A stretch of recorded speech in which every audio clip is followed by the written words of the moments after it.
कांगड़ा का राजा था सूर्यभान। सूर्य का भी मतलब सूर्य, भानु का भी मतलब सूर्य।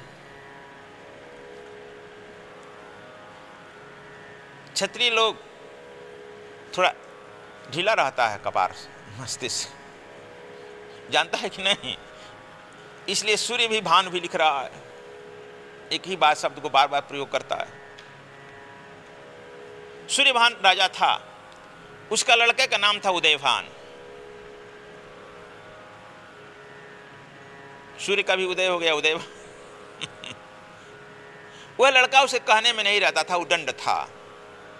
जो व्यक्ति जितना बड़ा होता है वह उतना नम्र भी होना चाहिए।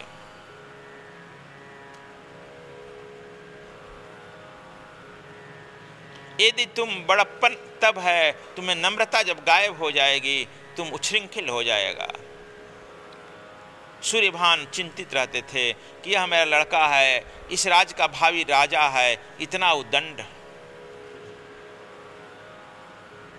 किसी को कुछ बोल देना, समय का ख्याल नहीं, कभी सोए रहना, कभी उठता नहीं। बड़ा चिंतित थे, लेकिन कहे तो कहे किससे कहे? तुम तो अपनी बात जाकर जहां तहां कह भी देते हो। जो जितना बड़ा आदमी रहता है अपनी बात किससे कहेगा? वह तो सबकी बात सुनता है, वह किससे कहे? एक दिन मंदिर में गए देवी के दर्शन करने के लिए। उनके राजपुरोहित जो थे रुद्र प्रताप, नाम भी बता रहे, इतिहास की बात मैं बता रहा हूं, कांगड़ा के राजा रुद्र प्रताप से कहे कि महाराज आप चिंतित क्यों हैं? कहा कि मैं चिंता अपना किससे कहूं पंडित जी, किससे कहूं गुरुवर, हमारी चिंता तो कोई सुनने वाला नहीं है। मैं राज्य का चिंता निवारण कर सकता हूं, हमारा चिंता कोई करेगा? कहा कहिए तो मैं कुछ करूं। कहा कि यह बात है कि मेरा पुत्र जो है उदयभान बड़ा उद्दंड है, उसका कोई समय का ख्याल नहीं है, किसी से बोलने का ख्याल नहीं है। यदि इस तरह से रहेगा तो राज्य का उत्तराधिकारी होगा। कहा कि राजन हम आपकी सेवा करने की चेष्टा करेंगे। कल उसे मंदिर में भेज दिए देवी दर्शन के लिए। देवी के मंदिर है कांगड़ा में, है ना, उसके पुजारी भी थे। मंदिर किसी बहाने से भेज दीजिए। कहा चलो मैं करता देखता हूं, मेरे कहने से आता भी है कि नहीं मैं देखता हूं, लेकिन कम से कम पिता और राजा का सम्मान करके तो आ ही जाएगा। एक दिन बैठे थे अपने, राजा लोग अपने पुत्रों से कम मिलते हैं।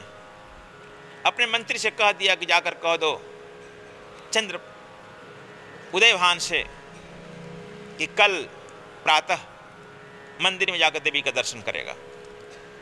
नवरात्र चल रहा है ना, नवरात्र में जाकर देवी का दर्शन कर लेगा, पंडित जी से आशीर्वाद ले लेगा। जाकर मंत्री जी पिता का संदेश सुनाए। कहा कि ठीक है मैं कल चला जाऊंगा, इतनी ही बड़ी बात के लिए आपको भेजे हैं तो हाँ ठीक है, कह दिए निश्चिंत रहे मैं चला जाऊंगा।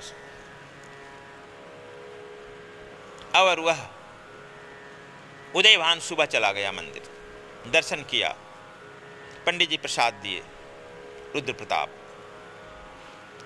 जब प्रसाद दिए तो कहे कि राजकुमार क्या अच्छा होता कि आज मेरे घर पर ही प्रसाद पाकर चले जाते, आपके लिए भोजन मैं बनवा रहा हूं। कहा अच्छा चलिए। अपने बैठक में ले गए, अपने घर में ले गए और कहे कि तब तक से प्रसाद बन रहा है, हम लोग शतरंज खेलें। जानते थे पंडित जी कि इसकी कमी है शतरंज खेलना, शतरंज में मस्त रहता है। जो जिसकी कमी है उसी नब्ज को पकड़ो ना, उसी नब्ज से ना उसको ठीक करेगा। तो उसी नब्ज पर अटैक कर देगा तो क्या करेगा? वो विद्रोह कर देगा ना, मुर्दा है ना।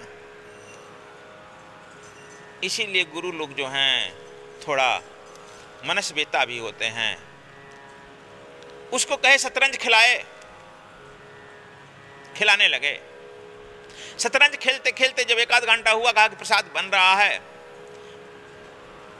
पुरोहित जी उस शतरंज के गोटी को कहे कि गलती हो गई, फिर से खेलेंगे, गलती हो गई। 3-4 बार कहे गलती हो गई। उदय प्रताप कहा पंडित जी यह बात ठीक नहीं है, असहनीय है। बार बार आप गलती करते हो, बार बार कहते हो गलती हो गई, असहनीय है। कब तक मैं सहन करूं? कहा कि वाह युवराज, ठीक कह रहा है, यह शतरंज तो खेल है, यह तुम्हारे लिए असहनीय है। तू जीवन में प्रतिदिन जो गलतियां करता है वह तुम्हारे पिता के लिए कितना असहनीय होगा, यह कभी सोचा है? राजकुमार था, लेकिन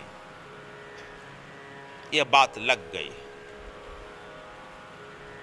बुद्धू को नहीं लगेगा, लाख को चला तुम्हें मेरा गलती देखने वाला हुआ है, भीख मांगने वाला पंडित।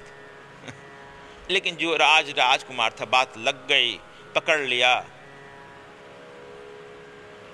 कह रहा ठीक कह रहे हैं, मैं अपनी गलती स्वीकार किया, आज के बाद आपको मौका नहीं मिलेगा। पंडित जी, आपके बाद आपको मौका नहीं मिलेगा, संभवतः आज के बाद मैं शतरंज भी छोड़ दिया। कहा वाह युवराज, मैं यह समझ गया माँ अंबिका का कृपा आप पर हो गया और आप इस कंगड़ा के उत्तराधिकारी हो गए। कहा कि आपकी अनुकंपा, प्रसाद पाया, प्रसाद बना पंडित जी के हैं, पाया और निकला, मुस्कुराते हुए वहां से निकला, राजमहल गया, मंत्री से खबर किया कि मैं पिताजी से मिलना चाहता हूं, बिना आदेश के मिलता भी नहीं है, मिला। पिता उसके चेहरे की तरफ देख रहे हैं कि इसका चेहरा में परिवर्तन हो गया है, आंखों में परिवर्तन है। झुककर प्रणाम किया, कहा कि पिताजी अब आपको आइंदा से ऐसा मौका नहीं मिलेगा।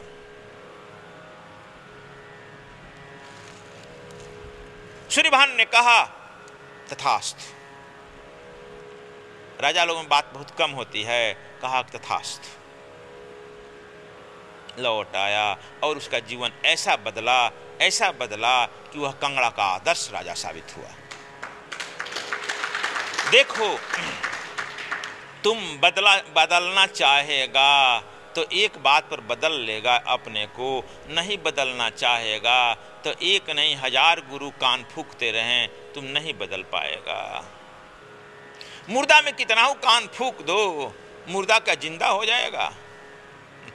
होगा। तब यह मुर्दों की नगरी है, मुर्दों की नगरी में सजीवता कैसे उम्मीद करेगा? यदि तुम्हें थोड़ी भी संभावना है तो कान फूंकते ही तो सजीव होकर बैठ जाएगा। इसलिए कहा गया है, गुरु से लगन कठिन मेरे भाई, लगन लगे बिन काज न सरे हैं, जीव प्रलय हो जाई। तो लगन तो कठिन है, लेकिन मैं इस लगन में कह रहा हूँ कि जो यह मौनता की कला है, स्वर विद्या मौनता की कला है और इशारों की कला है, इस मौनता के माध्यम से जब तुम श्वास ले रहे हो, बाहर आ रहा है तो कुछ देर के लिए अवरोध उत्पन्न होता है, लेकिन मैं तुमको एक और टेक्निक इसमें और जोड़ देता हूँ कि जब स्वर आ रहा है थोड़ा देर के लिए हठजोग कर दो, थोड़े देर के लिए रोक दो। ये कोई जानेगा तो नहीं ना। नाक हाथ मत दबाओ, कान न रूधो, आंख न मूंदो, काया कष्ट न धारो। मैं यह मुदने के लिए नहीं कहते हैं, थोड़ा देर श्वास को रोक दो बाहर ही।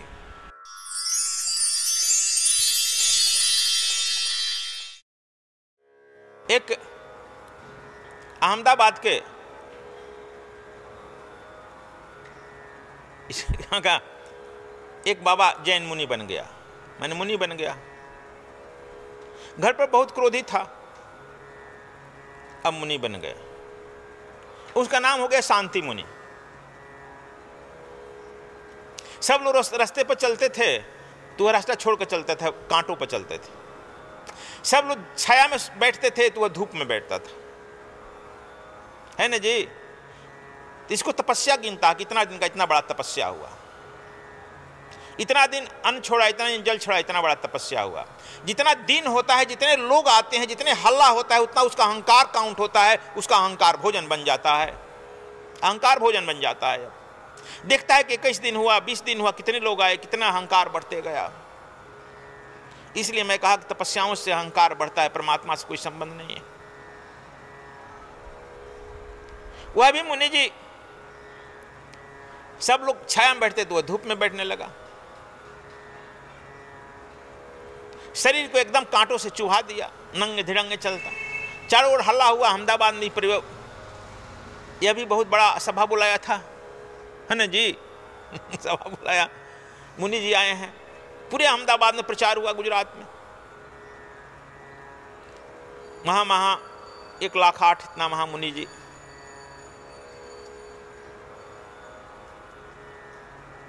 लेकिन एक आदमी जो था उनके गांव का, उस देखा कि बहुत बड़ा भीड़ लगी है, मंच पर बैठे हैं, उन्हीं गांव का था। अरे यार, ये तो काका है, इसको क्रोधी काका है, हमसे भी ज्यादा क्रोधी था। उसके पूरा गांव वाला क्रोधी काका ही कहता था। सब वहां पढ़ता था, कहता था ये तो क्रोधी काका है, इतना बड़ा मुनि बन गए कब से।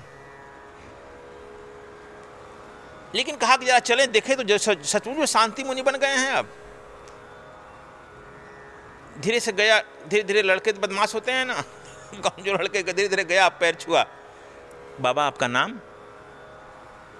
कुछ भी समझ गया, करे तो आ गया दुष्टो हमारे घर वाला, गांव वाला आ ही गया। लेकिन अब किसे कहें, सोचता घर नहीं सुना इतना। कहा बेवकूफ, देखा नहीं मेरा नाम चारों ओर छपा है, पंपलेट छपा है, पेपर में निकला है, पत्रिका में निकला है, चारों ओर छपा, देखा नहीं? कहा कि नहीं बाबा, हम पढ़े नहीं हैं। आपका नाम? कहा शांति मुनि। चल हट। अच्छा चलिए। फिर 5 मिनट के बाद आया, बाबा नमवा भुला गए, आपका नाम? कह रही बेवकूफ, माना नहीं, डंडा उठाया मारने के लिए। अच्छा चल भाग, शांति मुनि। फिर 5 मिनट के बाद नहीं माना, फिर आ गया, बाबा देखिए हम निपुण हैं, भूल गए आपका नाम। कहा नहीं मानेगा तुम, भूल गया, डंडा उठाया, दे मारा, उनके कपा गया, फट।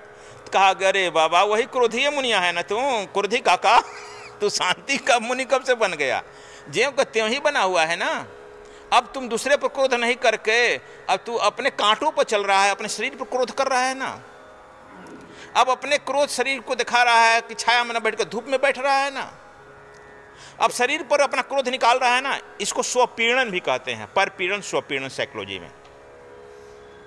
तुम्हारी क्रोध तो काका बरकरार है ना, हमारा कबाड़ तो फोड़ ही दिया, लेकिन तुम्हारी परीक्षा तो हम करने आए थे क्रोधी काका। सब लोग कहने लगा क्या बात है, देखो तो तुम्हारे अंदर वह छिपी हुई है। मैं परसों दिन बताया था भगवान महावीर को चंड कौशिक नाम का सर्प काट दिया और पैर जो है छिन्न विछिन्न हो गया, और सब लोग उसको दौड़ने मारने के लिए, लेकिन भगवान महावीर पर कोई असर नहीं पड़ा। नहीं, छोड़ दो, क्षमा करो, मैं जानता हूं इसके जन्मों का हाल। यह चंड कौशिक मुनि है, तपस्वी, यह क्रोध के चलते सर्प जोनि तक प्राप्त कर लिया, अब इसको मारकर क्या करेगा।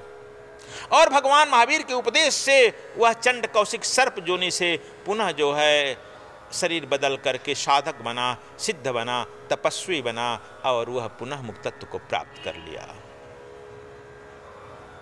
एक भगवान महावीर की देखो यह है, और एक बनावटी में यह आता है।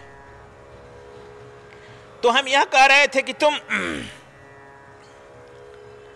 जब तक से अपने को ठीक से नहीं पहचान पाता है, तब तक से यात्राएं चलती रहेगी ना।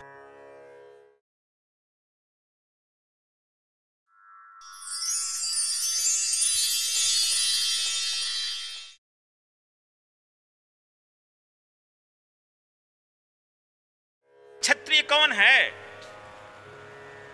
5 ज्ञान इंद्रिय और 6ठा मन पर जो कंट्रोल कर लेता है, क्षय त्रय क्षत्रिय, जो 6ठा मन पर जो कंट्रोल कर लेता है वह क्षत्रिय है। जब तक से तुम्हारा मन पर कंट्रोल नहीं होता है, तुम क्षत्रिय नहीं हो।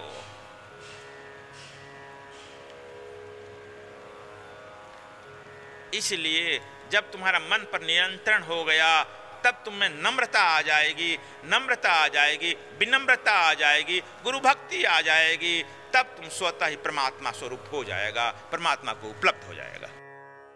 मानव जीवन में सफलता प्राप्त करने की ध्यान प्रथम और अंतिम विधि है। समय का सद्गुरु समय अनुसार ध्यान की विधि देता है।